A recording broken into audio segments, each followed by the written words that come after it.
Hello learners, welcome to our channel and today I am going to discuss My Childhood written by APJ Abdul Kalam,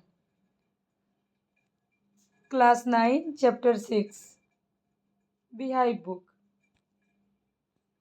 Okay, and today I am going to discuss all question answer.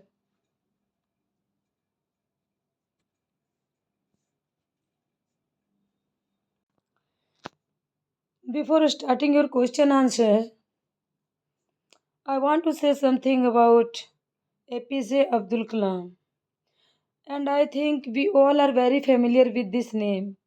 APJ Abdul Kalam. He was a prominent Indian scientist who served as 11th President of India from 2002 to 2007 and renowned for his pivotal role within the nation's civilian space program and military missile.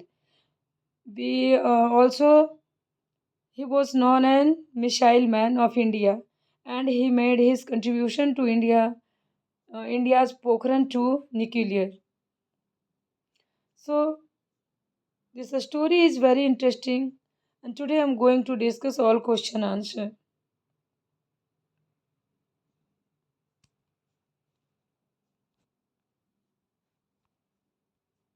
APJ Abdul Kalam. Answer these questions in one or two sentences each. Very first question. Where was Abdul Kalam's house? Abdul Kalam का घर कहाँ था? Your answer is Abdul Kalam house was on the Mosque estate in Rameshwaram. मस्जिद वाली गली में अब्दुल कलाम का घर था. Now the second one. What do you think Dinamani is the name of? Dinamani किसका नाम था? आपको क्या लगता है? And give a reason for your answer. और साथ में आपको एक रीज़न भी देना है. So your answer is Dinamani is the name of the newspaper and Abdul Kalam attempts to trace the Second World War's news in the headlines of the newspaper. तो newspaper के हेडलाइंस से वो क्या कर रहे थे?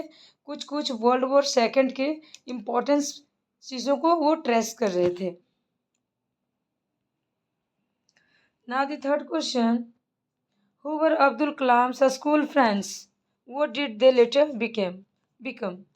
उनके स्कूल फ्रेंड्स कौन कौन थे और बाद में वो आगे जाकर क्या क्या बने? Now your answer is Ramanatha Shastri, Aravindan and Shiva प्रकाशन वर हिज स्कूल फ्रेंड. ये तीनों जो नाम आप देख रहे हो ना, रामनाथा शास्त्री, अरविंदन एंड शिव प्रकाशन, ये लोग उनके स्कूल के दोस्त थे. Ramanatha Shastri become a priest.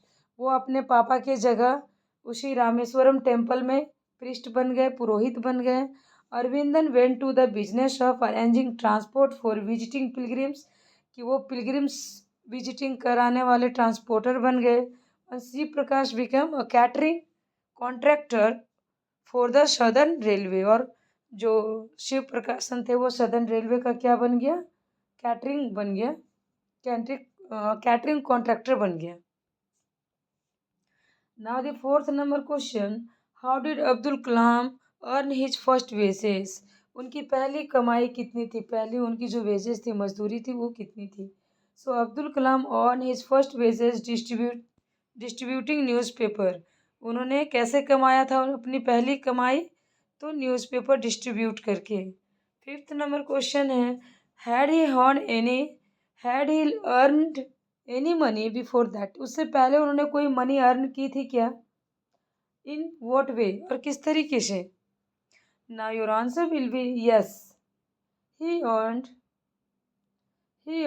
Money before also, कि हाँ उन्होंने पहले भी कुछ पैसे कमाए थे.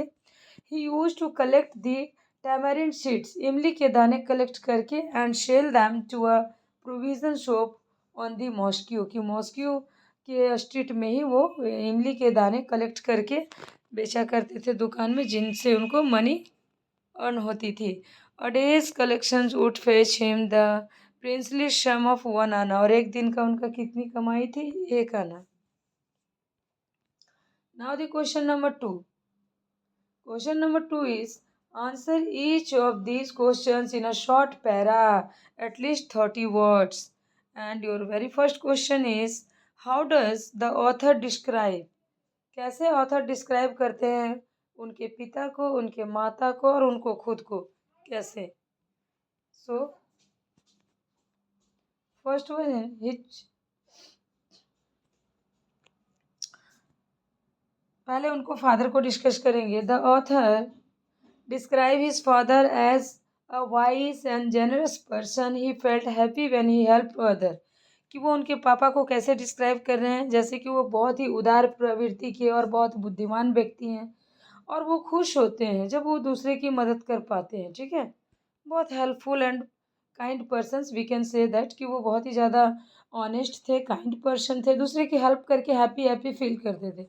And he did not have much formal education and riches, कि ना तो वो ज़्यादा पढ़े लिखे थे और ना ही उनका बहुत ज़्यादा धन दौलत था, अमीर थे, मगर फिर भी वो ऐसा करते थे. And he was a man of confidence and great wisdom, कि वो एक कॉन्फिडेंस से भरे व्यक्ति थे, ज्ञान था उनको. He avoided essential comforts and luxuries, कि वो ज़्यादा दिखावे को और लग्जरीज को अवॉइड करते थे, उनको नहीं पसंद था झूठ मूठ का दिखावा करना. नाउ नेक्स्ट हिज मदर के बारे में बात करेंगे. His mother was a noble and kind hearted women, कि उनकी मम्मी भी बहुत ही दयालु व्यक्ति की प्रवृत्ति थी, महिला थी.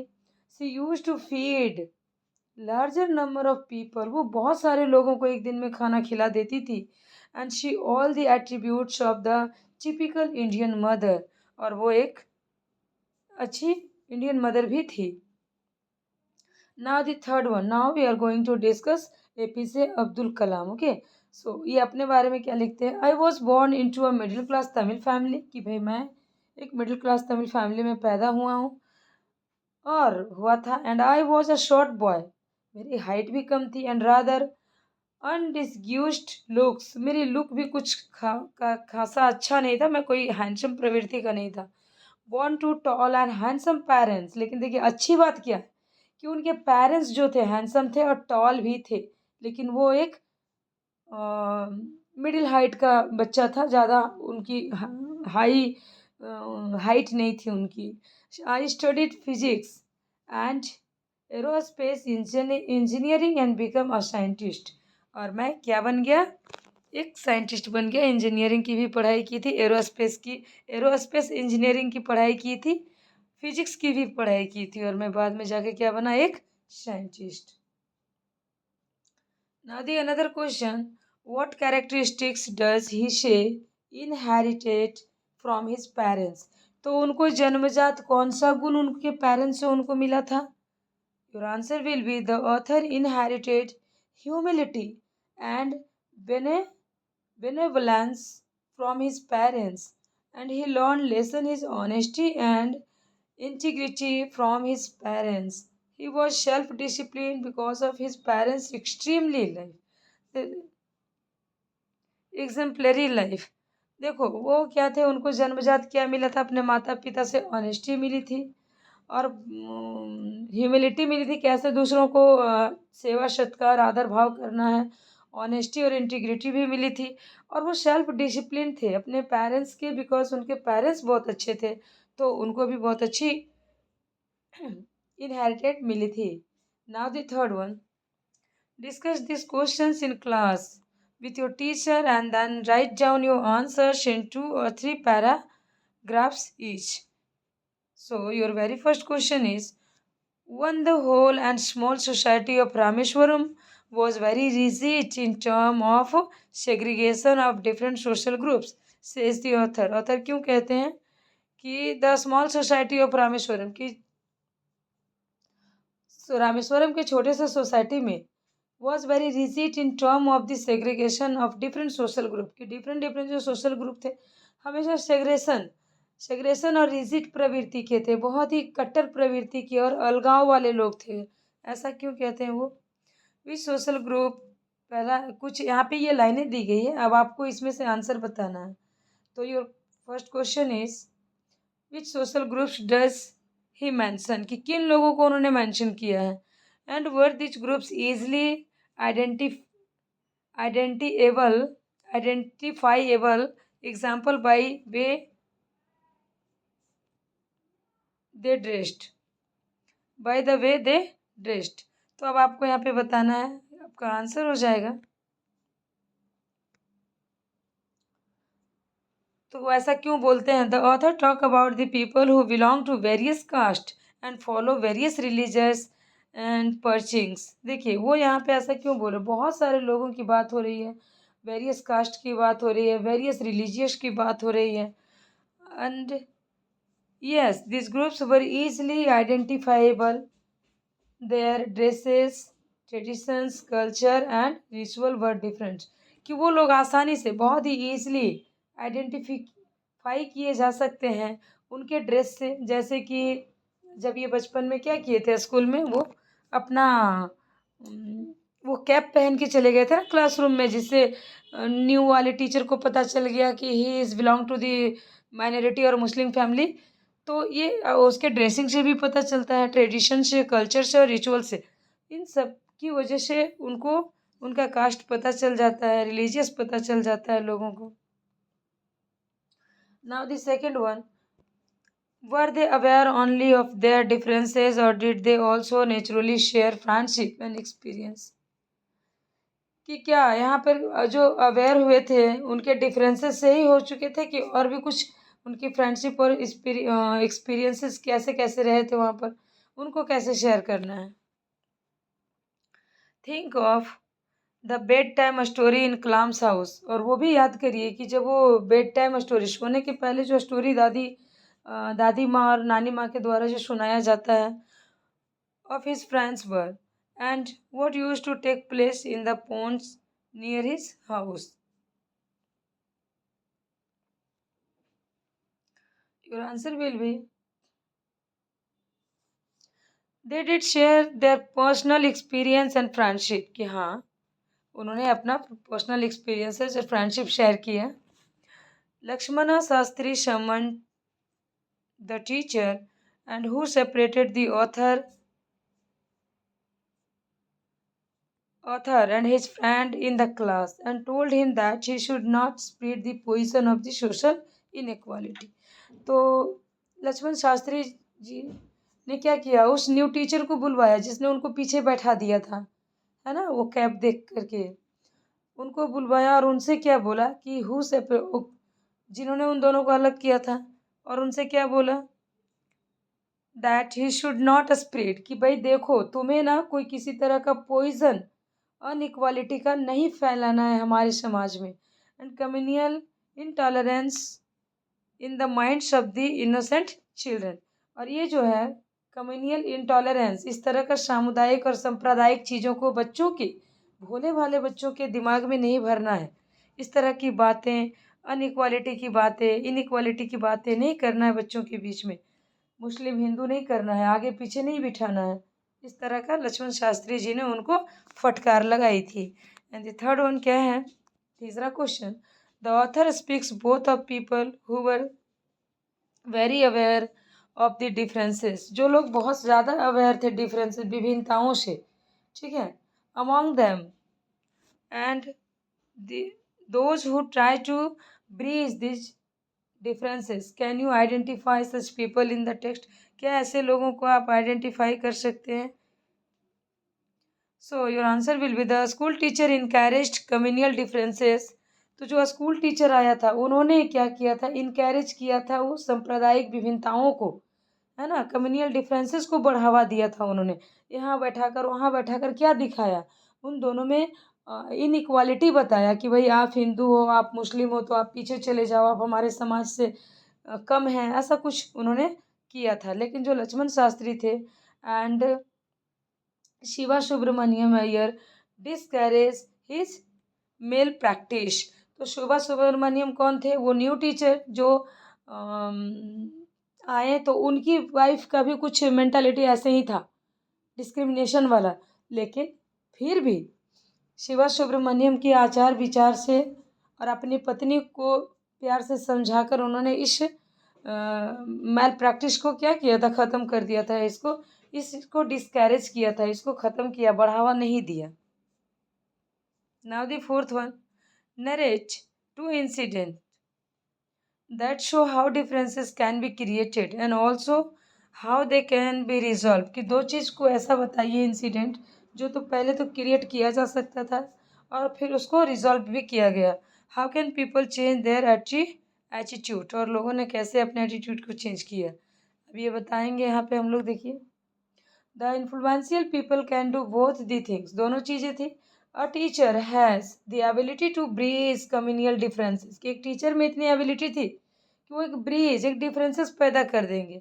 And can play the sentiments of the innocent and ignorant people, और बच्चों के सेंटिमेंट, उनकी मासूमियता के साथ वो खेल सकते हैं. This is what the new teacher did, जो उसने किया था. बट द साइंस टीचर जब आते हैं, Shiva Subramaniam Iyer, change his wife's attitude and showed her the right path. तो पहला टीचर ने वो किया, डिफरेंसेस पैदा किया. लेकिन जो साइंस टीचर उसके बाद आए, उन्होंने क्या किया, डिफरेंसेस को ख़त्म किया. अपनी वाइफ की जो कलाम के उनके किचन में जाकर भोजन कर लेने से उनकी वाइफ जो अग्रेसिव हो गई थी, गुस्सा हो गई थी, तो उसको क्या किया, धीरे धीरे उसने रिड्यूस किया, कम किया, है ना, कि नहीं ऐसे नहीं करना है, छुआछूत नहीं करना है, डिस्क्रिमिनेशन नहीं करना है, ये सब होता है. Now the next question, why did Abdul Kalam want to leave Rameshwaram? Abdul Kalam Rameswaram क्यों छोड़ना चाहते थे? Now your answer will be, Abdul Kalam wanted to leave the Rameshwaram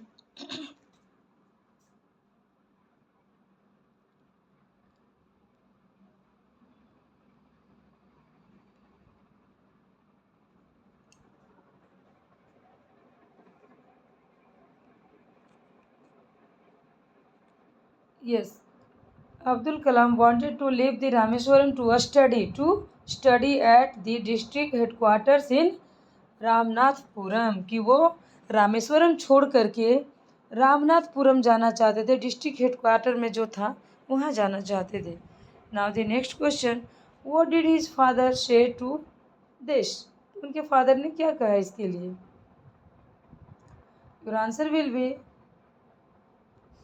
his father said that he knew he had to go away to grow, कि वो जानते थे कि ये दूर जाना चाहते हैं ग्रो करने के लिए, अपने आप को डेवलप करने के लिए. And he gave to the example of a seagull, और उन्होंने इसके लिए एक शिगुल का भी एग्जाम्पल दिया था. And said that a seagull flies across the sun alone, कि जो शिगुल होता है ना, वो सन तक अकेले ही उड़कर जाता है.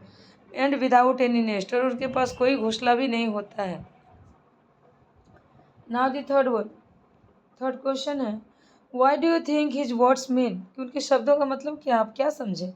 Why do you think he spoke those words, और आपको क्या लगता है उन्होंने ऐसा क्यों बोला?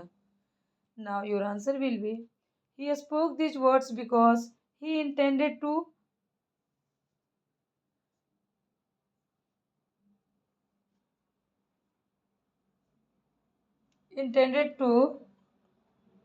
Those his skills, he knew the harsh reality of the life, क्योंकि वो उनके स्किल से अवेयर थे और वो जानते थे कि रियलिटी क्या है जीवन की, हार्श रियलिटी क्या है, कठिन सच्चाई, कड़वा सच जीवन का क्या है. The children may have to live far from their parents, कि बच्चों को शायद पेरेंट्स से दूर रहना भी पड़े. मेक देयर करियर, क्योंकि उनको अपना करियर भी बनाना है.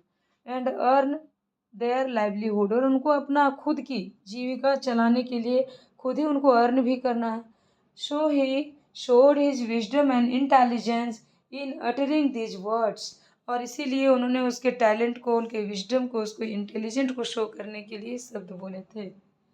Now next question, find the sentences in the text where these words occur, उन सेंटेंसेस को फाइंड करिए जहाँ ये शब्द बोले गए हैं. तो कुछ कुछ यहाँ पे वर्ड्स आपको दिए हैं, जैसे इरप्ट, सर्ज, ट्रेस, अनडिस्यूज्ड और कैजुअलिटी.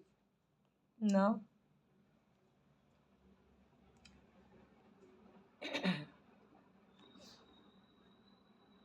फर्स्ट है, a sudden demand for tamarind seeds erupted in the market. कि अचानक से मार्केट में इमली के दाने की क्या बढ़ गई, मांग बढ़ गई. इरप्टेड यूज हो गया. Now I can still feel this surge, अगला वर्ड हमारा था सर्ज, वो यहाँ यूज हो गया. Surge pride in earning my own money for the first time. I can still feel this surge of pride. Pride in earning my own money for the first time, कि मैंने जो पहली बार पैसा कमाया उसके लिए मैं स्वयं पर गर्व महसूस कर सकता हूँ. तो सर्ज यहाँ पर यूज हो गया है, गर्व महसूस करना. नेक्स्ट वन,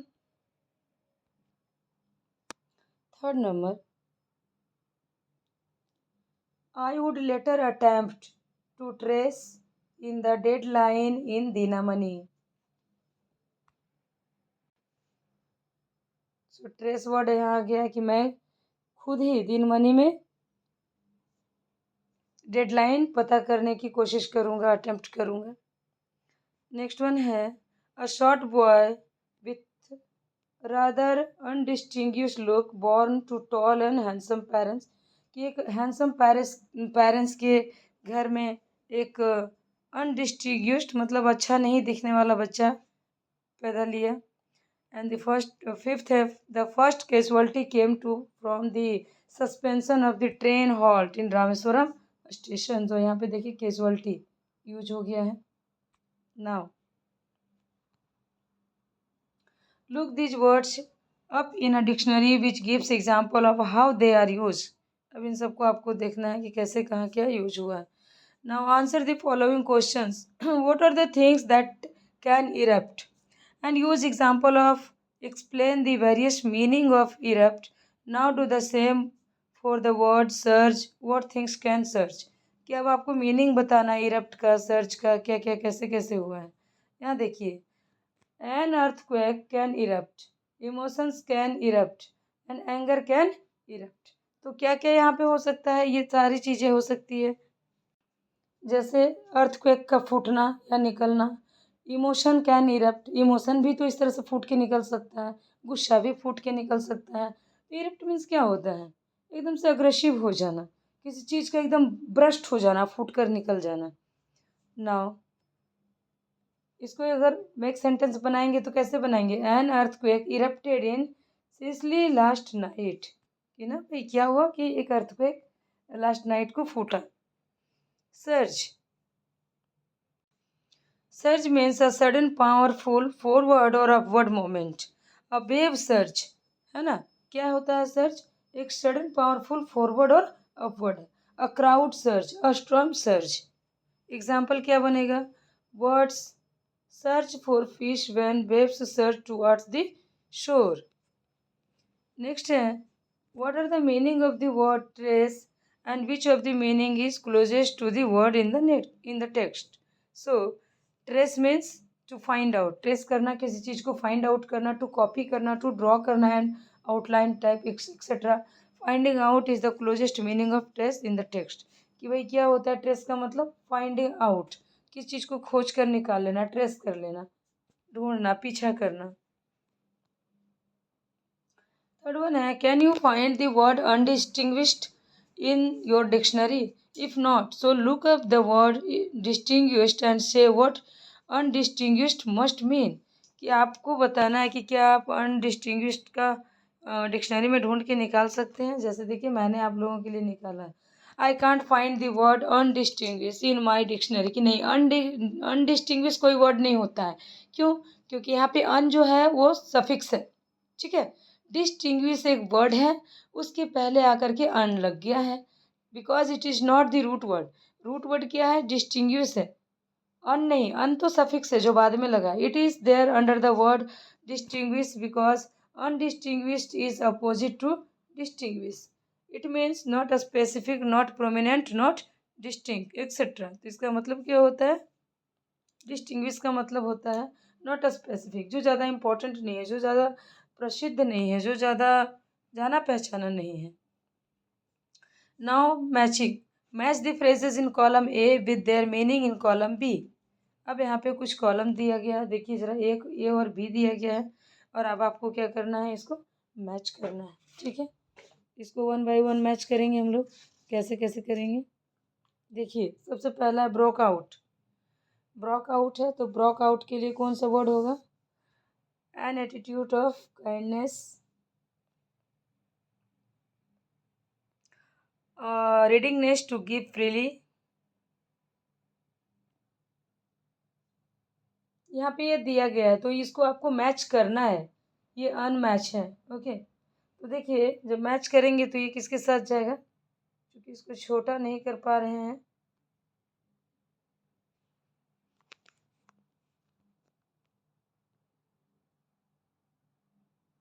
ठीक है, ओके। अब ऐसे में हम लोग देखेंगे कि ब्रोक आउट क्या किसके साथ जाता है, ब्रोक आउट बिगेन सडनली, इसके साथ जाएगा 1 का शी। Broke out begin suddenly in a violent way. उसके बाद क्या है, in accordance with, in accordance with किसके साथ जाएगा, अकॉर्डिंग टू द पर्टिकुलर,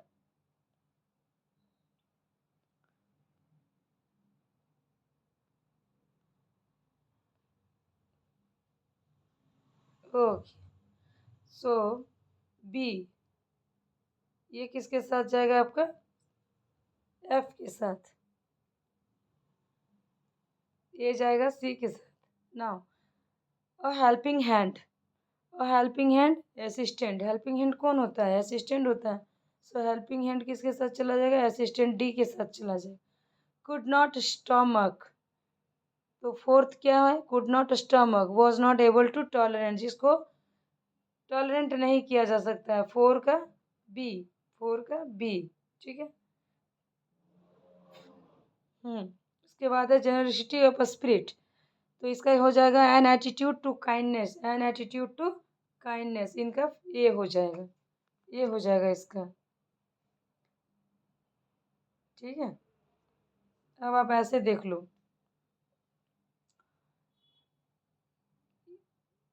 ए का सी हो जाएगा, ए का सी हो जाएगा, बी का एफ हो जाएगा, हेल्पिंग हैंड का, हेल्पिंग हैंड का असिस्टेंट हो जाएगा, हेल्पिंग हैंड का डी हो जाएगा, डी। फोर्थ का कुड नॉट स्टमक का एबल टू टॉलरेंस हो जाएगा, नॉट एबल टू टॉलरेंस, इसमें किसका बी हो जाएगा। जेनरसिटी का क्या हो जाएगा, एटीट्यूड टू काइंडनेस, तो ये आपका ए हो जाएगा जेनरसिटी का। और फिगर ऑफ ऑथोरिटी, इसका क्या हो जाएगा, पर्सन विथ पावर, इसका आपका ई हो जाएगा। ठीक है, इस तरह से आपका मैचिंग हो गया है।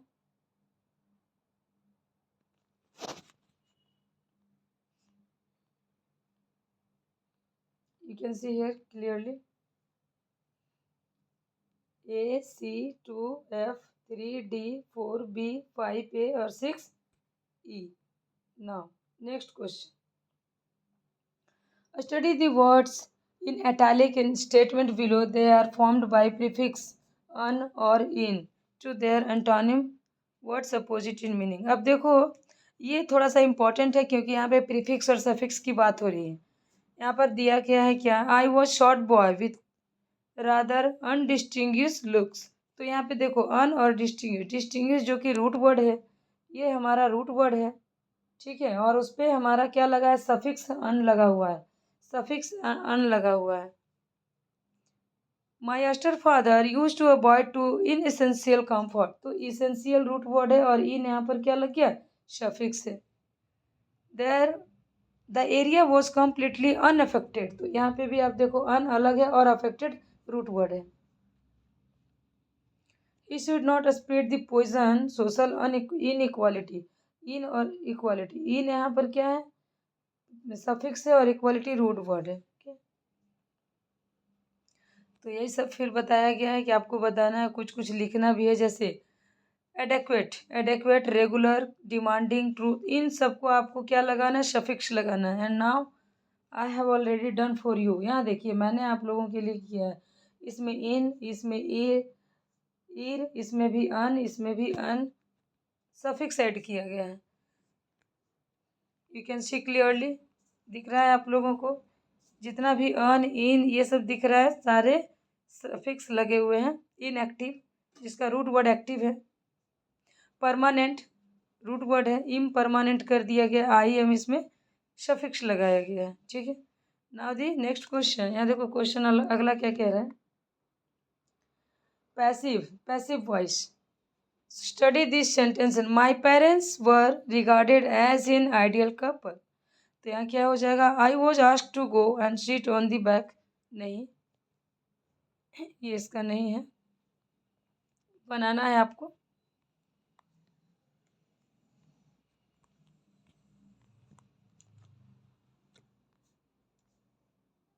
चलिए next, rewrite the sentences below changing the verb in brackets into the passive form. Next है कि in yesterday's competition the prize by the principal. तो इसमें आपको क्या चेंज करने बोला था, changing the verbs in brackets into the passive. तो पेसिव में चेंज करना था आपको। Now answer is in yesterday's competition the prize were given away by the principal. ठीक है, ये हो जाएगा आपका आंसर। सेकेंड वन है, in spite of financial difficulties the labourers pay on time. Your answer will be the spite of financial difficulties the laborers were paid on time, कि सबको time से मिल गया। नेक्स्ट वन है, on Republic day vehicles not allowed beyond the points. Your answer will be the on Republic Day vehicles were not allowed beyond this point. Fourth one is, second-hand books buy and sell on the pavement every Saturday. Your answer will be second-hand books are bought and sold the pavement every Saturday. Footpath पर हर Saturday को क्या होता है, second hand book बेचा जाता है। Next है, elections to the Lok Sabha hold every 5 years. Your answer will be election to the Lok Sabha are held every 5 years.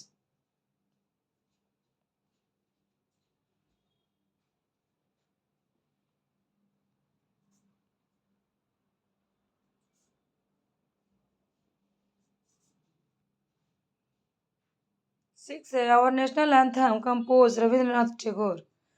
Answer will be our national anthem has been composed by the Rabindranath Tagore. Now I think we have completed all question answer of this particular chapter. Okay. So now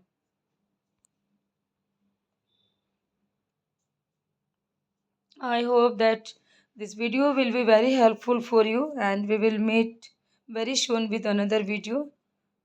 तब तक के लिए thank you, thanks for watching.